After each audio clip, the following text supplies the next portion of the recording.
আমাদের আখিরাতের ফিকিরগুলো যথাযথ হচ্ছে কিনা, যথার্থ হচ্ছে কিনা, যেমন দরকার যতটুকু দরকার ঠিক তেমন হচ্ছে কিনা, এটা কেমনে বুঝবো? প্রত্যেকটা মানুষের উচিত তার আখিরাত নিয়ে চিন্তা করা যে আমি আমার মালিকের সামনে কি পেশ করব, আমার পুঁজি কি, চালান কি। মালিক বলেছেন সূরা আরাফ, মালিক বলেন ফামান ইউরিদিল্লাহু আন ইয়াহদিয়াহু ইয়াশরাহ সাদরাহু লিল ইসলাম ওয়া মান ইউরিদ আন ইউদিল্লাহু ইয়াজআল সাদরাহু দায়ীকান হারাজা কাআন্নামা ইয়াসআদু ফিস সামা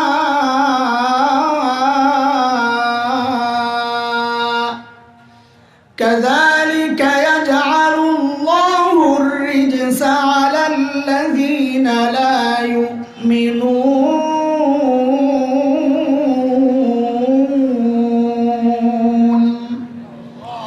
এই আয়াতের মধ্যে রব্বে কারীম এই কথাগুলো বলেছেন। মুহতারাম হাজরিন, যে মহান মালিক এই নিয়ামতে আমাদেরকে ধন্য করেছেন, এই মালিকের শুকরিয়া আদায় করি, জবান খুলে প্রাণ খুলে কালিমাতুশ শুকর উচ্চারণ করি আলহামদুলিল্লাহ।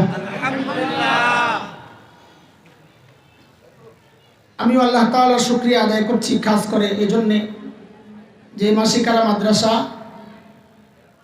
এটা আমার বাবার সাথে এর একটা স্মৃতি জড়িত।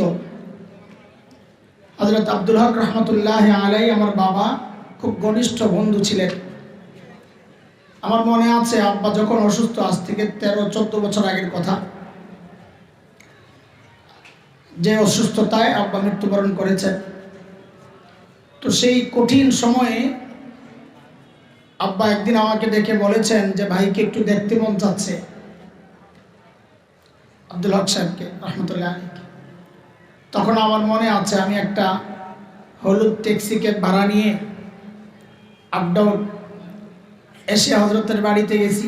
ভাঙ্গা একটা ঘর ছিল, পুকুর পার, কোথায় আমার এখন কিছু জানি না, মনে নেই, এদিকেই হবে কিছু। হজরত নিয়ে গেছিলেন, ওখানে খাওয়া দাওয়া করে হজরত আমার সাথে ঢাকা গেছিলেন আব্বাকে দেখার জন্য। হজরত নিজেও অসুস্থ ছিলেন, তো এই জন্যে মাসিকারা, রামপুর মাদ্রাসা, এগুলো শুনলে কলিজার মধ্যে কামড় দিয়ে ওঠে, কারণ বাবার স্মৃতি জড়িত এই মাদ্রাসাগুলোর সাথে। হজরত বাবা একসাথে পড়েছেন লম্বা সময়, কোথায়, খুব সম্ভব রামপুর মনে হয়, লম্বা সময় একসাথে ছিলেন। সেই হজরতের হাতে গড়া এই মাদ্রাসা আমি মুহতারাম হাজরিন, আমি সূরা হাশরের ছোট্ট একটা আয়াত তেলাওয়াত করেছি। আমার তো আসলে মাগরিবের পরে বয়ান করার কথা ছিল, হঠাৎ আজকে জাতীয় এক ইস্যুতে আমাদের বসতে হয়েছে। সারাদিন একটা তেলাওয়াত করেছি ছোট্ট সূরা হাশরের একেবারে ছোট্ট আয়াত,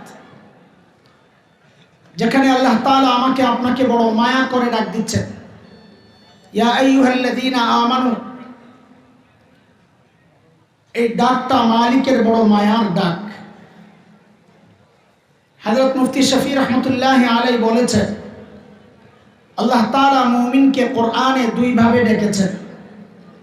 এক ইয়া আইয়ুহান নাস, ও মানুষ, আরেক হচ্ছে ইয়া আইয়ুহাল্লাযীনা আমানু, ও ঈমানদারেরা। হযরত মুফতি শফি রহমতুল্লাহ আলাইহি বলেন, এই দুই ডাকের মধ্যে অনেক পার্থক্য। কি পার্থক্য? যে আমরা আমাদের সন্তানদেরকে ডাকার ক্ষেত্রেও এই পার্থক্যগুলো করি।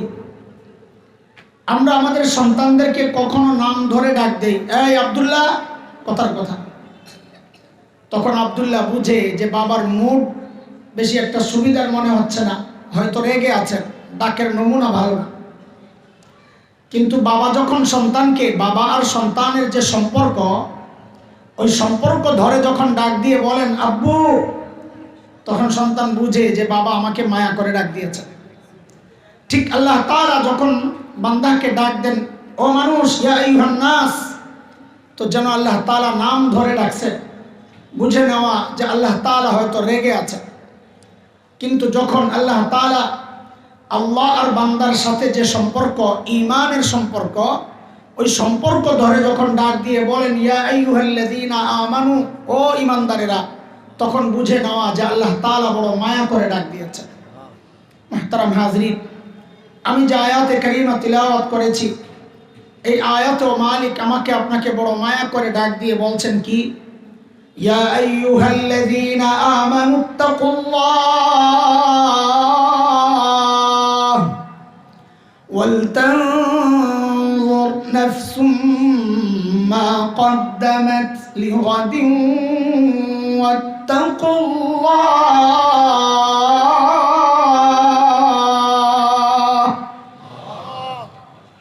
এই আয়াতে মালিকের দুইটা হুকুম। এক নম্বর হুকুম, ও ইমানদারেরা আল্লাহকে ভয় করো, এই বিষয়ে আমি কথা বলছি না। আল্লাহ তাআলার দ্বিতীয় হুকুম, ওয়াল তানজুর নাফসুম মা কদ্দামাত লিগাদ। প্রত্যেকটা মানুষের উচিত তার আখিরাত নিয়ে চিন্তা করা, যে আমি আমার মালিকের সামনে কি পেশ করব, আমার পুঁজি কি, চালান কি, দাঁড়াবো কি নিয়ে। এটা প্রত্যেকটা মানুষের চিন্তা করা উচিত। তা আমরা হয়তো ভাবছি যে ওই চিন্তা করি বলেই তো এই মজলিসে আসছি, আখিরাতের চিন্তায় আসি নাই। কথা বলেন না? জিলাপি আছে, তবারক আছে নি, সিন্নি, খিচুড়ি কিছু, ভাই বাতাস দিও না, বাতাস দিও, আমি ঘামবো, এটা কোনো বিষয়। তো আখিরাতের ফিকির নিয়েই তো আসছি। কিন্তু দোস্ত, আমাদের আখিরাতের ফিকিরগুলো যথাযথ হচ্ছে কিনা, যথার্থ হচ্ছে কিনা, যেমন দরকার যতটুকু দরকার ঠিক তেমন হচ্ছে কিনা, এটা কেমনে বুঝবো? তো আল্লাহ সুবহানাহু ওয়া তাআলা আমাদের জন্য হযরতে সাহাবায়ে কেরামকে নমুনা বানাইছেন, মডেল। যে তুমি তোমার, আমি চাইলে তুমি তোমার ঈমানকে সাহাবীদের ঈমানের সাথে মিলাও। যদি মিলে যায় তো তোমার ঈমান ঠিক আছে, যদি না মিলে তো ঝামেলা আছে, ঠিক করে নাও। কার কথা? মালিক বলতেছেন, فَإِنْ آمَنُوا بِمِثْلِ مَا آمَنْتُمْ بِهِ فَقَدِ اهْتَدَوْا وَإِنْ تَوَلَّوْا فَإِنَّمَا هُمْ فِي شِقَاقٍ।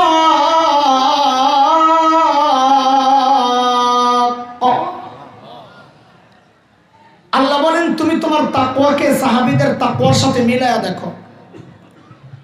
যদি মিলে যায় তো তোমার তাকওয়া ঠিক আছে। বলে, কেন সাহাবীদের তাকওয়ার সাথে আমি আমার তাকওয়া মিলাবো? তো আল্লাহ বলেন, কারণ সাহাবীদের তাকওয়ার পরীক্ষা আমি নিয়েছি, ওই পরীক্ষায় তারা পাস। তোমারটা যদি তাদের সাথে মিলে তো তুমিও পাস। কার কথা? মালিক বলতেছেন, উলাইকা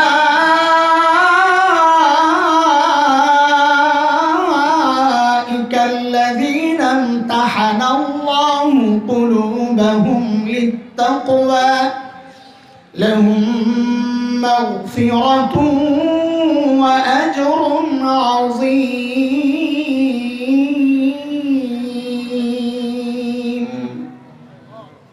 সূরা তাওবার মধ্যে আল্লাহ তাআলা আরো ক্লিয়ার করে বলেছেন, স্পষ্ট করে। মালিক বলেন, والسابقون الأولون من المهاجرين والأنصار والذين اتبعوهم بإحسان رضي الله عنهم ورضوا عنه وأعد لهم جنات تجري تحتها الأنهار خالدين فيها أبدا ذلك الفوز العظيم।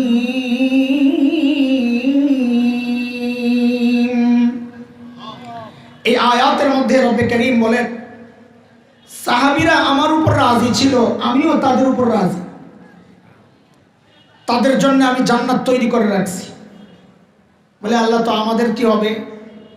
তো এই আয়াতের মধ্যে আল্লাহ ছোট্ট করে বলে দিচ্ছেন, ওয়াল্লাযীনা ইত্তাবাউহুম বিইহসান। যার ঈমান সাহাবীদের ঈমানের মতো হবে, যার আমল সাহাবীদের আমলের মতো হবে, তো তো আল্লাহ বলেন, ও বান্দা, তোমার উপরেও আমি রাজি, তোমার জন্যও জান্নাত রেডি। এই জন্য আমাদের আমলকে, ঈমানকে কাদের সাথে মিলায়া দেখতে হবে? সাহাবায়ে কেরামের সাথে। দোস্ত, আপনি আজানের আগে দুরূদ শরীফ পড়বেন কি পড়বেন না, এটা আপনার বিষয়। আমি মৌলবী কি বলবো? তবে আপনার কাছে অনুরোধ, আপনি এই আমলটাকে সাহাবীদের আমলের সাথে মিলায়া দেখেন। যদি মিলে তো করেন, না মিললে ছেড়ে দেন। আপনি দুরূদ শরীফ বসে পড়বেন না দাঁড়ায়া, শুয়ে পড়বেন না লাফায়া।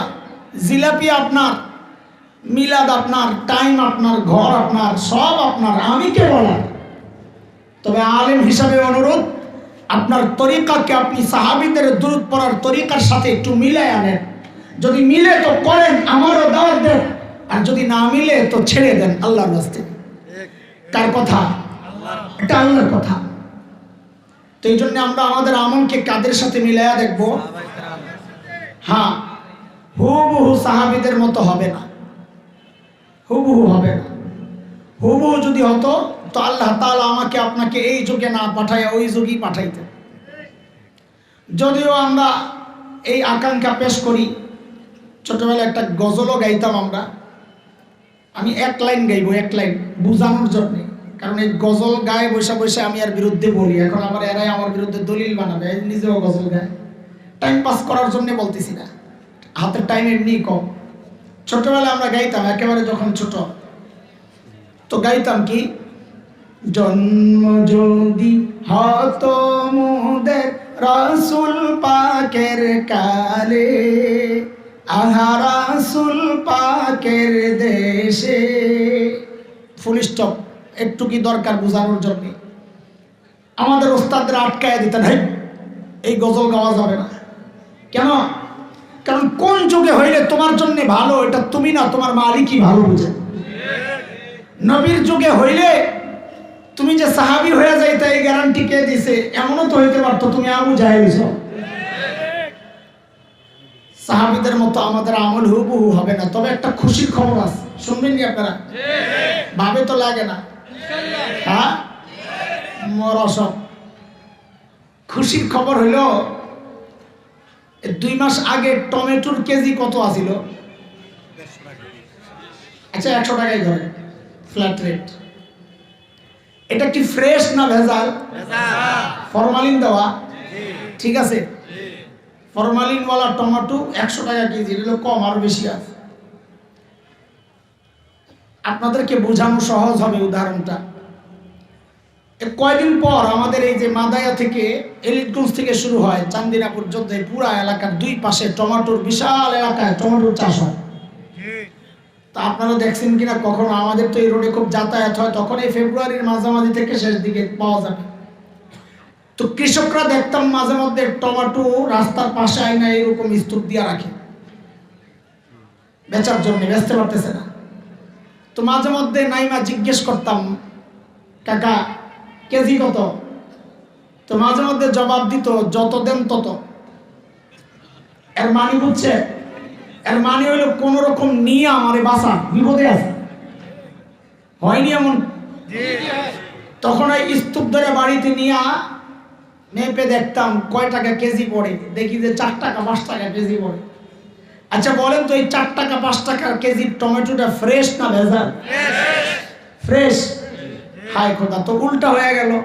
ফ্রেশ জিনিস খাই 5 টাকা কেজি, আর ভেজাল খাই 100 টাকা কেজি। উল্টা না? এই উল্টা কারণ কি? একজন বলে, ওই যে মুরব্বী বলছে, মাশাআল্লাহ, সিজনের ব্যাপার।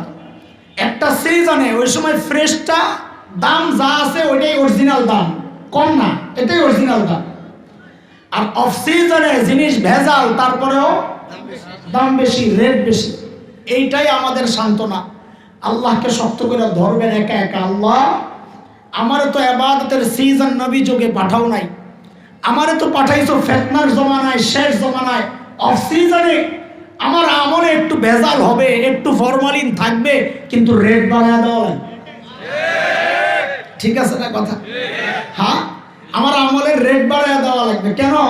কারণ আমি যে অফ সিজনে আসছি, ভেজাল থাকলেও রেট বাড়ায় দেওয়া লাগবে। আরে কথা বল না? অনেকে মনে মনে চিন্তা করছে কি একটা আজগুবি কথা কইয়া দিল, বেটা মিল্লা গেলি হয়ে গেল। না রে ভাই, এই আজগুবি কথার জন্য এখানে বসি নাই। অনেক জিম্মাদারি আমাদের মাথায়, অনেক চিন্তা করে কথা বলা লাগে। তারপরেও কথায় দিকতে দিক টাঙ্গা টুঙ্গা ফেসবুক ওয়ালারা আর ইউটিউব ওয়ালারা নিয়ে দেয় অমুকে বাস, অমুকে বাস। আমার হাতে লাড়িও নাই, হ্যাঁ বাস দিয়ে হয়েছে। দেখছেন নি কারবার? হাই খোদা, বড় ডর লাগে। আবার যুগে সব বন্ধ করতো, এটাও ভিডিও করে সাইরা দিব, ডরে ক্যামেরা বন্ধ করে দিচ্ছে। সালা ভালো মতো যা মনে চাই করতো না। আমরা আমাদের জিম্মাদারি আদায় করতে থাকি। কোরআনের কথা, আলাইকুম আনফুসাকুম লা ইয়াদুররুকুম মান দাল্লা ইযা ইহতাদাইতুম। তুমি ঠিক থাকো, তোমার বিরুদ্ধে কে লাগলো না লাগলো ওগুলো দেখার সময় নাই, তুমি বাইচা যাবে ইনশাআল্লাহ। আল্লাহর হাবিব বলেছেন, মান তামাসসাকা বিসুন্নতি ইনদা ফাসাদি উম্মতি ফালাহু আজরু, বলেন না ফালাহু আজরু। আলেম তো আছে, বোঝা যায়, মিয়া যেহেতু বাইরেছে, ফালাহু আজরু মিয়াতি শাহিদ। জিজ্ঞেস করতেছি এই জন্যে, বলার জন্য যেন মনে থাকে, ডাইরেক্ট বলে দিলে মনে থাকবে না। আমাদের মুফতি আব্দুল মালিক দামাত বারাকাতুহুল আলিয়া সহ মুহাদ্দিসদের তাহকিক হচ্ছে, হাদিসের মধ্যে মিআ শব্দটা বাড়াইয়া দিলে হাদিসটা দুর্বল হয়ে যায়। মিআ ছাড়াই হাদিসটা পুরো ঠিক আছে, এজন্য মিআ ছাড়াই বলবো। মান তামাসসাকা বিসুন্নতি ইনদা ফাসাদি উম্মতি ফালাহু আজরু শাহিদ। সাধারণ মানুষ তো বুঝেন নাই, তার দরকার নাই। নবী বলেন, শেষ জামানায়, ফাসাদের জামানায়, কিয়ামতের আলামতগুলো প্রকাশ পাওয়ার সময়, ওই সময়ে যদি কেউ সুন্নতকে আঁকড়ে ধরে, আল্লাহর নবী বলেন ওই ব্যক্তিকে আল্লাহ তাআলা শাহাদাতের মর্যাদা দান করবেন। এই কথাটা আল্লাহর নবী সাল্লাল্লাহু আলাইহি ওয়াসাল্লাম সাহাবীদেরকে বলেছেন। বলেন সাহাবীদেরকে বলেছেন, এই আমার সাহাবীরা, তোরা সুন্নত আঁকড়ে ধর, আল্লাহ তোদেরকে শাহাদাতের মর্যাদা দিবেন, বলেছেন? বলেন নাই। বলে তোমরা সুন্নত আদায় করো, সুন্নতের সওয়াবই পাইবা। শেষ জামানার কথা নবী বলতেছে, শেষ জামানায় অফ সিজনে কেউ যদি সুন্নত আঁকড়ে ধরে, তার সুন্নতের রেট বেড়ে যায়। বলে রেট বেড়া কি হয়? তো নবী বলেন আল্লাহ তার সুন্নতের বদলে তাকে শাহাদাতের মর্যাদা দান করে। কি বোঝা গেল? অফ সিজনে আমলের রেট বেড়ে যায়। ঠিক আছে না কথা? হাদিস কি বলে? অফ সিজনে আমলের রেট বেড়ে যায়। এটাই আমাদের সান্ত্বনা। আমি কথায় ঢুকার আগে একটু ভূমিকাগুলো সাজাই না। আরে ভূমিকা টাইম শেষ। সাহাবীদের সাথে আমাদের মৌলিক পার্থক্য কোন জায়গায়, ওইটা আগে বের করেন, তাইলে বোঝা সহজ হবে। এই জমানার পোলাপাইন খেলাধুলা করে, লেখাপড়াও করে। আমরা কি খেলাধুলা করি নাই? বুজুর্গরা সব জিজ্ঞেস করেন তো, খেলে নাই? খেলছে, লেখাপড়াও করছে। তো আমাদের সাথে এই যুগের পোলাপাইনের পার্থক্য কোন জায়গায়? পার্থক্য হচ্ছে আমরা লেখাপড়ার ফাঁকে ফাঁকে খেলাধুলা করতাম, আর এখনকার বাচ্চারা খেলাধুলার ফাঁকে ফাঁকে লেখাপড়া করে। ঠিক আছে না কথা? ঠিক সাহাবীদের সাথেও আমাদের পার্থক্যটা এমনই। আমরাও দুনিয়ার কাজ করি, যারা দিনদার আখিরাতের কাজও করি। হযরতে সাহাবায়ে কেরাম দুনিয়ার কাজও করছেন, আখিরাতের কাজও করছেন। পার্থক্য কোন জায়গায়? সাহাবীরা আখিরাতের কাজের ফাঁকে ফাঁকে দুনিয়ার কাজ করেছেন, আর আমরা দুনিয়ার কাজের ফাঁকে ফাঁকে আখিরাতের কাজ করি। বুঝে আসতেছে কথা? এই পার্থক্যটাকে যত কমানো যাবে, হাসরে সাহাবীদের তত কাছাকাছি থাকতে পারবে। যত দূরত্ব দুনিয়ায় তৈরি হবে, হাসরে তত দূরে আমাদের অবস্থান হবে। এই জন্য দোস্ত আল্লাহ তাআলা আমাকে আপনাকে বলেন যে তুমি তোমার আমলকে সাহাবীদের সাথে মিলায়া করো, ঈমানকে মিলায়া করো, কারণ তারা জান্নাতি বান্দা। তোমার আমলও যদি মিলে যায় তো তুমিও জান্নাতি বান্দা। চলেন সাহাবীদের আমলের কিছু নমুনা দেখি। তারা আখিরাতের জন্য কেমন প্রস্তুতি নিছেন, আমি আপনি কেমন নিচ্ছি বলেই তো আসছি, কিন্তু এই আশাই কি যথেষ্ট? সাহাবায়ে কেরাম আখিরাতের প্রস্তুতি কিভাবে নিছেন? ছোট্ট একটা ঘটনা দিয়ে শুরু করি। সাইয়েদনা আবু বকর সিদ্দিক রাদিয়াল্লাহু তাআলা আনহু যখন খলিফা, তো ওনার রাষ্ট্র পরিচালনার একটা সিস্টেম ছিল। ওনার দরবারে বিধবা অসহায় নারীদের লিস্ট থাকতো। কেন? স্বেচ্ছায় যদি কেউ খিদমত করতে চায় তো নিজের নাম বসায় দিয়া চলে যেত, কারণ এটা অনেক সওয়াবের কাজ। নবী আলাইহিস সালাম বলেছেন, যারা ইয়েতিম আর বিধবার দায়িত্ব নিবে, ওই ব্যক্তি আর আমি জান্নাতে পাশাপাশি থাকব। কিন্তু বড় আফসোসের কথা, এই সমাজের মানুষ অন্য বুড়ি বিধবার দায়িত্ব নিবে থাক দূরের কথা, পোড়া কপাল তো নিজের বিধবা মায়েরই খবর লয় না। একদিন হযরত ওমর ফারুক রাদিয়াল্লাহু তাআলা আনহু আসছেন। ওমর কত বড় মানুষ, আসছেন কোন বিধবার খেদমত করবেন এই নিয়তে। বুঝেন আখিরাতের ফিকির কেমনে ঢুকছে মাথায়। নাম তালাশ করতে করতে পায় না, একটা নাম পাইছে। তো ওই নাম ধরে ঠিকানা ধরে চলে গেছেন হযরত ওমর পরদিন বুড়ির বাড়িতে ফজরের পরপর। কখন বলে? ফজরের পরপর। কেন জিজ্ঞেস করতেছি? কারণ নবী আলাইহিস সাহাবায়ে কেরাম দিনের কাজ শুরু করতেন সাহাবায়ে কেরাম ফজরের পরপর। নবী আলাইহিস সালাম যারা সকালে কাজ শুরু করেন তাদের জন্য বরকতের দোয়া করেছেন। শেখ ইবনুল কাইয়িম রাহমাতুল্লাহি আলাইহি জাদুল মাআদের মধ্যে আসছে, হযরত লেখেন কেউ যদি সকালে ঘুমায় তো তার ঘর থেকে কোনদিন অভাব দূর হয় না। এজন্য সকালে ঘুমাবো না, আমল করব, একটু হাঁটাহাঁটি করব, স্বাস্থ্য ভালো থাকবে, ঘরও ভালো থাকবে, রিজিকের ব্যবস্থাও হবে, নবীর সুন্নত আদায় হবে ইনশাআল্লাহ। পরদিন সকাল ফজরের পরপর সাইয়েদনা ওমর ইবনুল খাত্তাব বুড়ির বাড়ির দরজা নক করে বলে, মারে আপনার ঘরের কাজগুলো করার জন্য আমি ওমর ইবনুল খাত্তাব হাজির। বুড়ি ভেতর থেকে জবাব দেন, বাবারে প্রতিদিন যে আল্লাহর বান্দা আমার ঘরের কাজগুলো করেন তিনি ইতিমধ্যেই কাজ করে চলে গেছেন। কখন কাজ তো করছে? ফজরের আগে।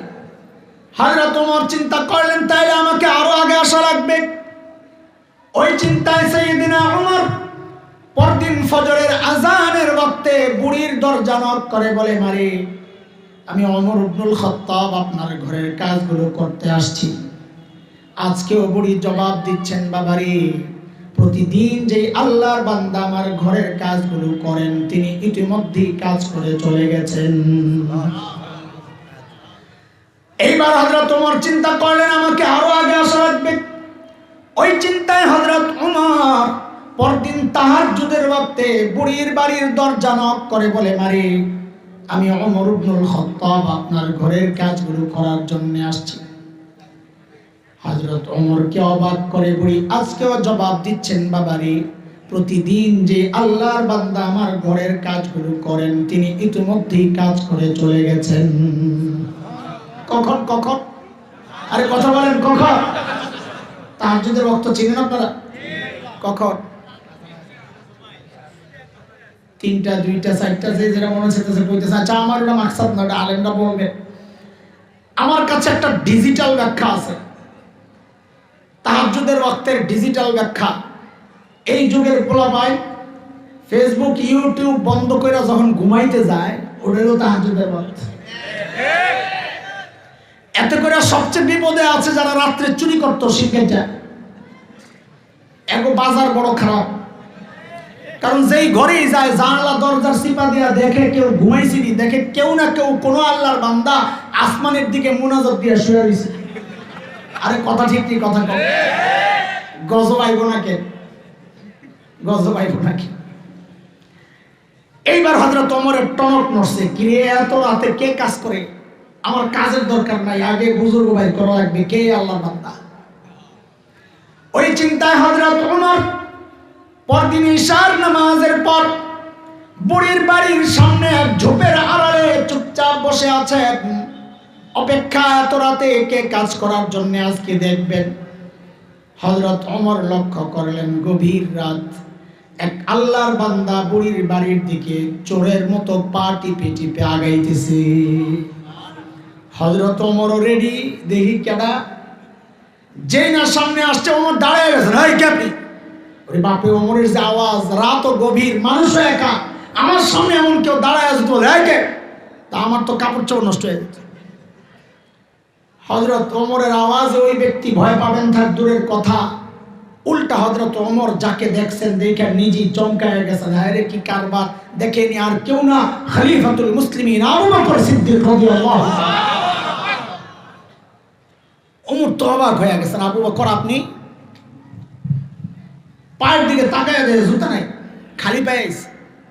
ওমর আবু বকরকে বড় মহব্বত করতেন, এমনি লাগিয়ে থাকতেন। লাগা মানে আবার ক্ষমতার গুতাগুতি না, লাগিয়ে থাকতেন কার চেয়ে আমলকে বেশি করতে পারে, ওই প্রতিযোগিতা। কিন্তু মহব্বত করতেন। ধরছে আবু বকর, হই সুফি সাহেব জুতা কুই, খালি পায়ে কেন, কাটা বিন্দে না? হ্যাঁ। তা আবু বকর কি জবাব দেন? ওমর, জুতা পরলে চটচট আওয়াজ হয়, আরে যদি মানুষের ঘুম ভাঙা যায় ভাই। রাষ্ট্রপ্রধান, জনগণের ঘুম নষ্ট হবে এই জন্য রাতে খালি পায়ে হাঁটে। ঘুম তো দূরের কথা, এখন তো জানেরই নিরাপত্তা নেই।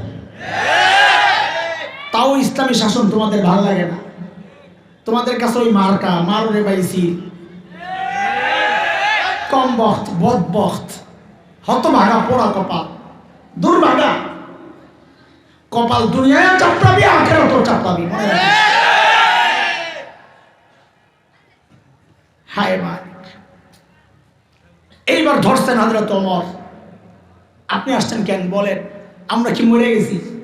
সারাদিন প্রশাসনিক কাজে ব্যস্ত থাকেন, এই কাজগুলো আমাদেরকে দিলে হয় না? দোস্ত, হযরত আবু বকর কি জবাব দিলেন, ওই জবাবটাই আমার বয়ান। আমি ছোট্ট করে ধরছিলাম, কিন্তু সামনে দেরি হয়ে গেল, আমি খালি বলি দেই। জবাবটা কি দিলেন আবু বকর, জবাবটাই বয়ান। কিন্তু জবাবটা আমি এখন দেব না। কেন? কারণ জবাবটার ওজনটা কত এটা বুঝতে হলে আগে আবু বকরের ওজন বোঝা লাগবে। আবু বকর কত বড় মানুষ, কারণ ব্যক্তির ওজনের উপর তার কথার ওজন ওঠানামা করে। রাস্তায় এক ভিক্ষুকের সাথে আপনার সাক্ষাৎ, আপনাকে বললো এই কালকে একটু দেখা করিস তো। কি জন্যে? তোর খুশি করে দেব। তা আপনি বিদ্রুপের হাসি মারবেন, নিজে ভিক্ষা করে খায়, আবার আমারে বলে খুশি করে। কিন্তু এই একই কথা যদি এলাকার এমপি সাহেব আপনাকে বলেন, এই কালকে একটু দেখা করিস, তোরে খুশি করে দিব, তখন কি আশাবাদী হবেন না উপহাসের হাসি আসবে? কেন? কথা তো একটাই, ওই যে ব্যক্তির ওজন বেড়ে গেছে, তো কথারও ওজন বেড়ে গেছে। আবু বকর কি জবাব দিলেন? আবু বকরের জবাব পরে শুনবো। কেন? যে জবাবটার ওজন কত এটা বুঝতে হলে আগে আবু বকরের মর্যাদা সম্পর্কে আমাদের জানা থাকতে হবে। আবু বকর কত বড় মানুষ। একদিন আম্মা জানা আয়েশা রাদিয়াল্লাহু তাআলা আনহা মদিনার স্বচ্ছ পরিষ্কার আকাশের দিকে তাকিয়ে তাকিয়ে দেখেন লক্ষ লক্ষ নক্ষত্র দেখা যায়। আম্মা জানের মনে কৌতূহল, নবীকে এসে জিজ্ঞেস করেন, ইয়া রাসূলুল্লাহ, ওই যে লক্ষ লক্ষ নক্ষত্র দেখা যায়, ওগো আল্লাহর হাবিব, আপনার উম্মতের মধ্যে এমন কেউ কি আছেন যার আমলের পরিমাণ ওই নক্ষত্রের চেয়েও বেশি? কেউ কি আছেন ইয়া রাসূলুল্লাহ?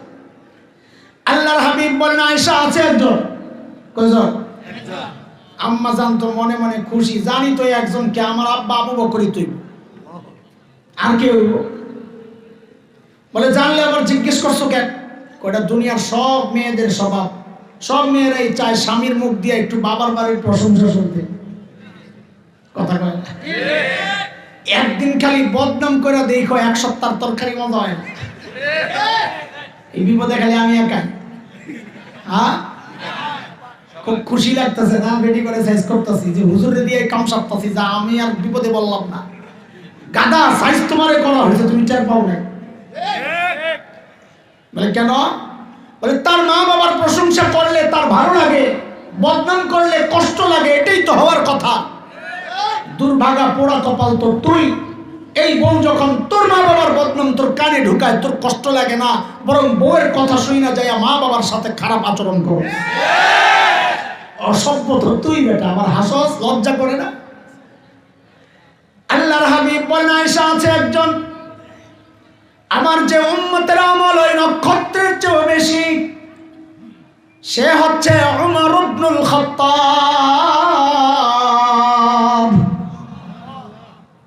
এইবার বলেন আম্মা জানের চেহারার অবস্থা কি হয়? একে তো নিজের বাপের নাম বলে নাই, আবার বলছে বলছে কার নাম? সতীনের বাপের নাম। বাপরে বাপ, কার বাপের নাম? হযরত ওমরও তো নবীর শ্বশুর, আবু বকরও শ্বশুর, এটা আরো বেশি কষ্ট। আম্মা জানের চেহারা একদম মলিন হয়ে গেছে। মানুষের চেহারা দেখলেই তো বোঝা যায় ভিতরে গন্ডগোল চলতেছে, তাই না? ইংরেজিতে বলে একটা কথা, face is the index of mind. মানুষের ভিতরে কি কাজ করে এটা তার চেহারায় ফুটে ওঠে।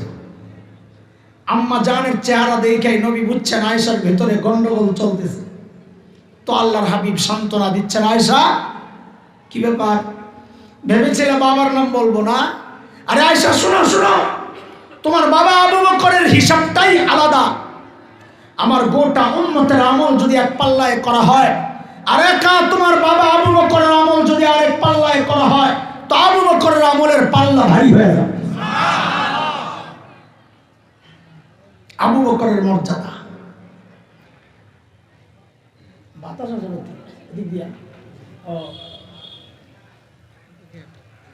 ঘামতেছি, কিন্তু এই বাতাসে বড় ভয় পাই, কারণ ওই যে পুঁজি তো এটা গেলে সব শেষ। বাতাসটা খুব ক্ষতি করে। একদিন হযরত ওমর রাদিয়াল্লাহু তাআলা আনহু আসছেন আবু বকরের কাছে। এই আবু বকরের মর্যাদা শোনাইতেছি, খেয়াল করেন। এসে বলে, দোস্ত আপনার সাথে একটা লেনদেন করতে চাই। কে বলছে? ওমর। ওমর ওমর কাকে বলছে? আবু বকর রাদিয়াল্লাহু তাআলা। যে আপনার সাথে একটা লেনদেন করতে চাই আবু বকর। তো আবু বকর বলেন, দোস্ত কি লেনদেন করবেন আপনি? তো ওমর বলেন, দোস্ত আমার সারা জিন্দেগি যত আমল করছি, যত আমল, সব আমল আপনারে দিয়ে দিতে চাই। আবু বকর বলছে চিন্তায়, কিরে ওমর এত ভালো মানুষ, উনি সারা জিন্দেগি আমার সাথে আমল নিয়ে করলো প্রতিযোগিতা, আর এখন বলে সব দিয়ে দিব। এখানে কোনো গোমর আছে? এই কথায় কোনো ঘাপলা আছে? আবু বকর মানুষ সরল সোজা, কিন্তু ব্যাকল তো না। কথা বলে, সরল সোজার ব্যাকল তো এক জিনিস না। হযরত উলামায়ে কেরামের চেহারা দেখলে পাবলিক মনে করে হুজুররা কিচ্ছু বোঝে না। আয় আল্লাহ, হুজুর বলে বাচ্চা হয়েছে। পাবলিকের ধারণা আমরা দুনিয়ার কিচ্ছু বুঝি না, আমরা কিচ্ছু নাই।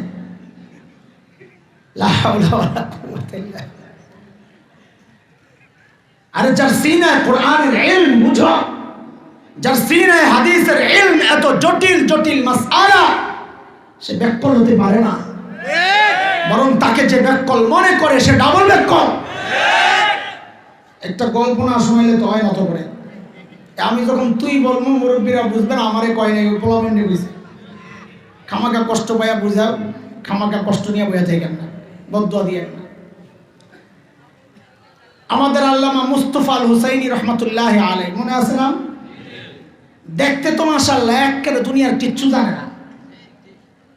মুফতি দিলওয়ার শাহ দামাত বারাকাতুহুল আলিয়া হযরত এই গল্প শোনাইছে, কাজী সনদ একদম মুত্তাসিল। মুস্তাফা আল হুসাইনি রহমতুল্লাহ আলাইহি একদিন মাহফিল করে আমাদের এই হাইওয়ের পাশে কোনো এক রেস্টুরেন্টে বসছেন খাইতে। তো খাওয়া শেষে প্লেটটারে চেটে চুটে খাচ্ছেন সুন্দর করে সুন্নত তরিকায়।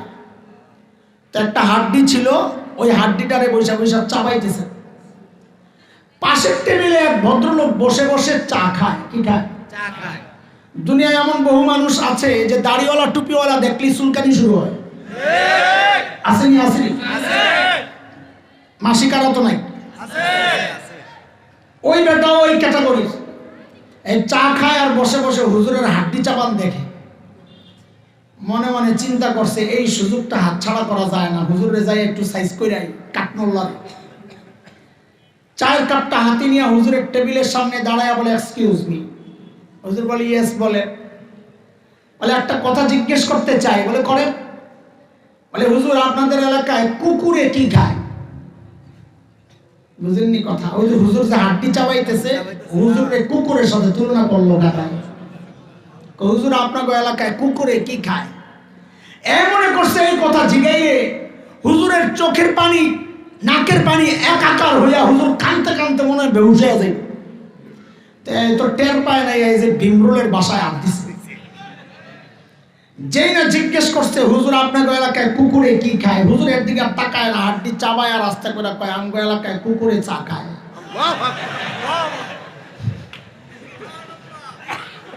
মৌলবী ব্যাকল পাইছো না? সাইয়েদনা আবু বকর ব্যাককল ছিলেন না, কি ছিলেন? সরল সোজা ছিলেন। সূরা লাহাব যখন নাযিল হয়, দেখেন আবু বকরও যে চালাক। শোনেন, আমার যদি হাতে সময় থাকতো বয়া বয়া খাতির জমায়া জমায়া কথা কইতাম, তো এগুলো তো করে বুঝায়া বুঝায়া যাইতাম, জীবনে কাজে লাগতো। সূরা লাহাব যখন নাযিল হয়েছে, তো সূরা লাহাবের মধ্যে আবু লাহাবের বউ উম্মে জামিল বিনতে হারব ইবনে উমাইয়া, তার কথাও আসছে যে তোরেও সাইজ করা হইব, আয়। বেড়ি তো শুই না, আরে বাপরে বাপ, বেড়ির গরম হয়ে গেছে গা, এমনি কর করে বেড়ি, খুব রাগী। মুফাসসিররা লেখেন রাস্তায় যখন ঘুরতো তো দূর থেকে দেখলে বোঝা যাইতো না বেড়া না বেড়ি। ওই যে শাহবাগের স্লোগান করে না, দেখলে বোঝা যায় না এটি বেড়া না বেড়ি, বয়া বয়া বিড়ি টানে, মাঝে মাঝে দেখা যায় খবিজগুলা। তা আবু লাহাবের বিবি জিদ্দে পাথর একটা লইছে, নবীরে মারবে। সাল্লাল্লাহু আলাইহি ওয়াসাল্লাম হারামের ভিতরে ঢুকছে, নবী আলাইহিস সালাম বসে বসে তিলাওয়াত করতেছেন, সাইয়েদনা আবু বকর বসে বসে পাহারাদারি করতেছেন। আরে আবু বকর পাহারা দিয়া যে কত মাইর খাইছে, আরে মার। আবু বকর দেখছেন উম্মে জামিল আসতেছে, মতিগতি ভালো না, হাতে পাথর। আস্তে আস্তে নবীর কানে গিয়ে বলছেন, ইয়া রাসূলুল্লাহ, উম্মে জামিল আসতেছে, হাবভাব ভালো না। নবী আলাইহিস সালাম বলেন, আবু বকর আপনি চিন্তা করেন না, এরা আসতে দেখ, আমারও দেখবি না, দেখবি না। কেন? কারণ আল্লাহ কোরআনে আগেই জানায়া রাখছেন। সূরা বনী ইসরাইল আয়াত 45, মালিক বলেন, فَإِذَا قَرَأْتَ الْقُرْآنَ جَعَلْنَا بَيْنَكَ وَبَيْنَ الَّذِينَ لَا يُؤْمِنُونَ بِالْآخِرَةِ حِجَابًا مَسْتُورًا। নবী আপনি যখন তিলাওয়াত করবেন, আপনার আর বেঈমানদের মাঝখানে আমি নিরাপত্তা পর্দা দিয়ে দিব, এরা আপনাকে দেখবে না। ঠিকই উম্মে জামিল পাথর হাতে নিয়ে এসে এমন এমন করে। আবু বকর তো বুঝছে, আরে গাদায় তো খুঁজে পায় না, ধরছে আবু বকর, রাই মোল্লা তোর বন্ধু কই? তোল্লা।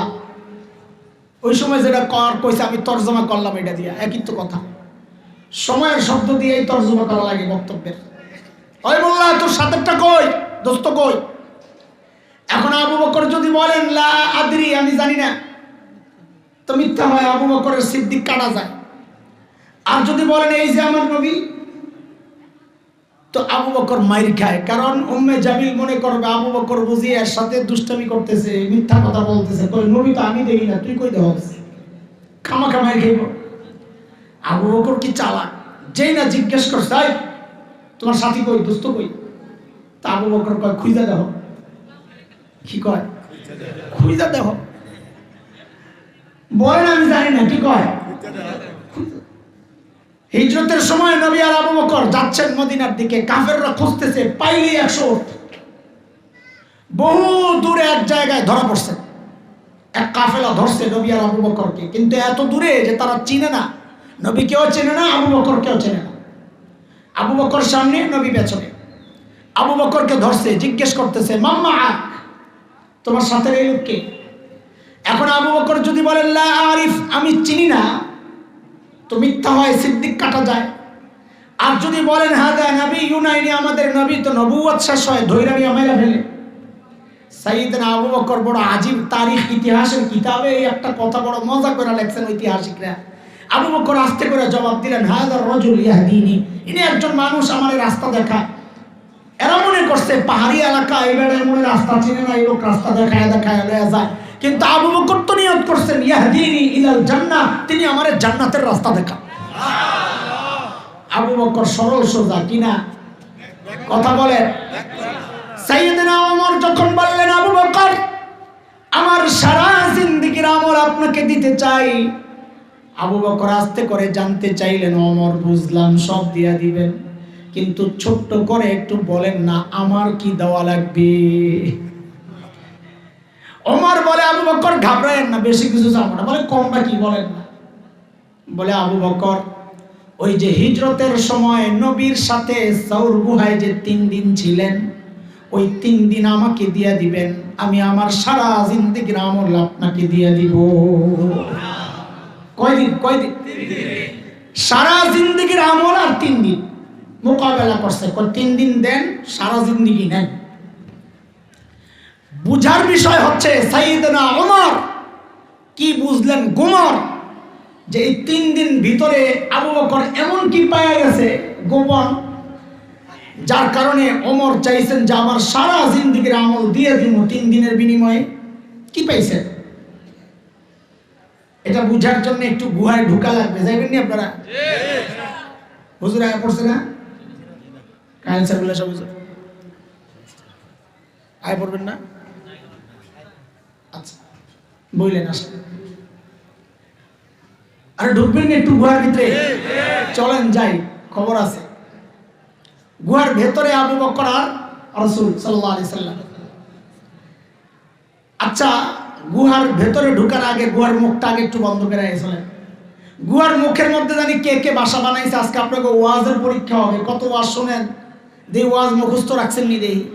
গুহার ভেতরে কে কে বাসা বানাইছিল? মাকড়সা আর কবুতর। আচ্ছা বলেন তো দেখি, পুরস্কার দেব মাসিকারা মাদ্রাসার পক্ষ থেকে। সঠিক উত্তরদাতারে পুরস্কার দেওয়া হবে। কবুতরের ডিম পারছে কয়টা? হ্যাঁ, 2টা। জবাব পাওয়া গেছে। আর কোনো মতামত আছে? পুরস্কার তো হেলে দেবো। আরে কথা বল, আর কোনো মতামত আছে? 8টা। মাশাআল্লাহ, ভালো জাতের কবুতর।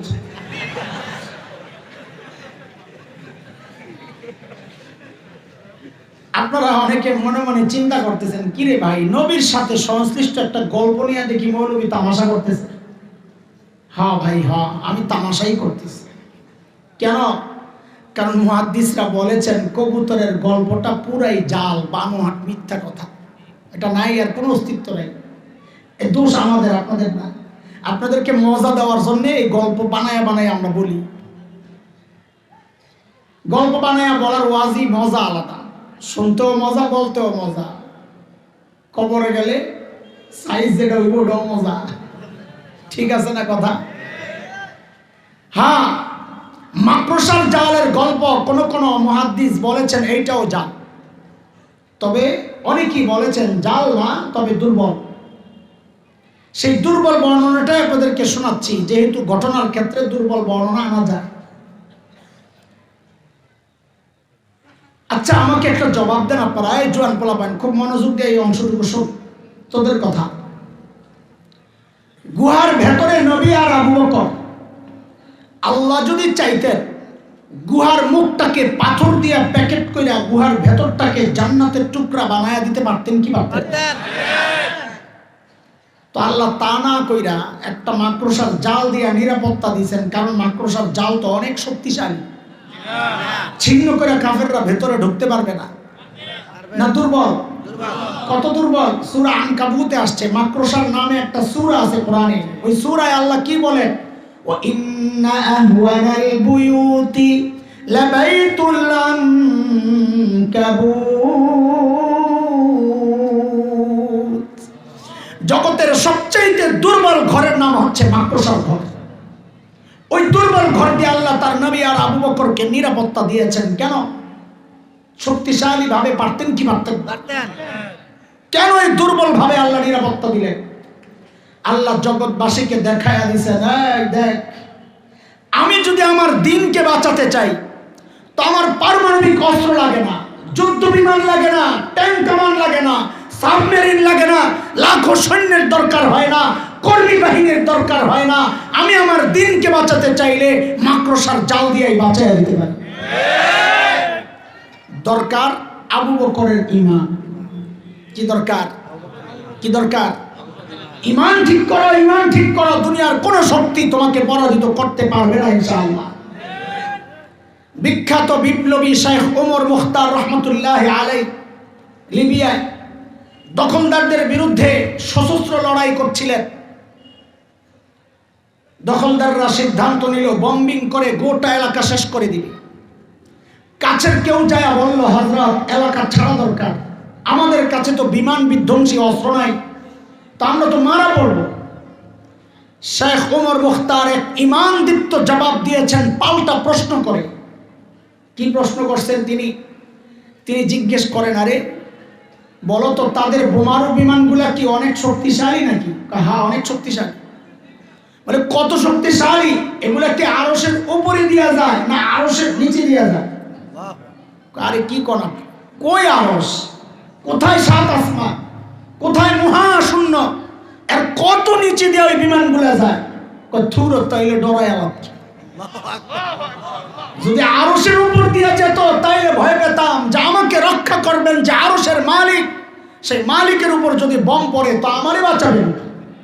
যদি আরশের নিচে দিয়ে যায় তো আমাকে বাঁচাবেন যে মালিক, সে মালিক তো ঠিক আছে, আমার কোনো টেনশন নেই। এরে দোস্ত, তিনি মূলত সূরা তাওবার শেষ আয়াতের তরজমা শোনাইছেন। আল্লাহ তাআলা প্রিয় হাবিবকে এই কথা বলে সান্ত্বনা দিয়েছেন। কি বলে? ফাইন তাওয়াল্লাউ ফাকুল হাসবিয়াল্লাহ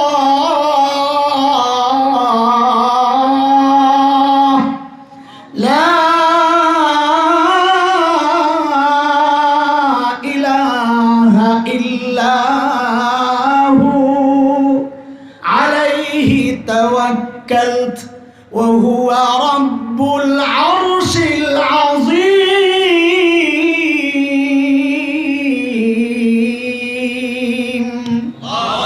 নবী আমার, গোটা দুনিয়ার মানুষ যদি আপনাকে অসহযোগিতা করে, আপনি জানায়া দেন আমি এগুলার পরোয়া করি না, আমার জন্য আমার আল্লাহ যথেষ্ট। আমি ভরসা রাখি তার উপর, তার ক্ষমতা জানা, তিনি ছাড়া কোনো মাবুদ নাই, তিনি আরশে আজিমের মালিক। এরে দোস্ত, যার মালিক আরশে আজিমের মালিক, দুনিয়ার ইতিহাস হচ্ছে তারা পরাজিত হয় নাই, তারা পরাজিত হয় নাই। ইতিহাস আগে যা ছিল এখনো তাই। আল্লাহর সিস্টেমের পরিবর্তন হয় না। সূরা আহজাব আয়াত ৬২ মালিক বলেছেন, সুন্নাতাল্লাহিল্লাতী ক্বাদ খালাত মিন ক্বাবল ওয়ালান তাজিদা লিসুন্নাতিল্লাহি তাবদীলা। সিস্টেম আগে যা ছিল এখনো তাই। আগের সিস্টেম ছিল, নমরুদের মালিক ছিল না, নমরুদ পরাজিত হয়েছে। ফেরাউনের মালিক ছিল না, ফেরাউন পরাজিত হয়েছে। ইব্রাহিম আলাইহিস সালামের মালিক ছিল, ইব্রাহিম আলাইহিস সালাম জিতে গেছেন। মুসা আলাইহিস সালামের মালিক ছিল, মুসা আলাইহিস সালাম জিতে গেছেন। বিলাল হাবশী